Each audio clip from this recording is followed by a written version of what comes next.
ang moniker nila sa akin is ang driver na Mr. Pogi.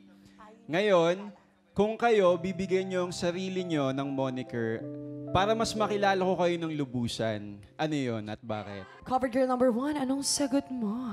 Yes. Ako ang funny girl ng Manila, kaya kitang pagudin. Pagudin sa kakatawa at the end of the day, pwede mong gawing pahinga. Oh, ikaw naman, cover girl number 2. Hi, baby. May baby agad! Ang moniker ko ay Miss Hanap-Hanap.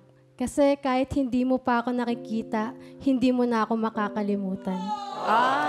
Covered girl number 3, ikaw naman. Yes. Hi, Carlo. Ako nga pala ang happy-go-lucky girl ng Quezon City. Dahil sa akin, hindi ka na magiging happy. You'll also go lucky. Wow! Simple lang yun. Ikaw naman, covered girl number 4. Carlo, Yes. ako nga pala ang goal-oriented girly ng Cavite. Dahil mas magaan ang buhay mo pag ako ang kasama mo. Magaan.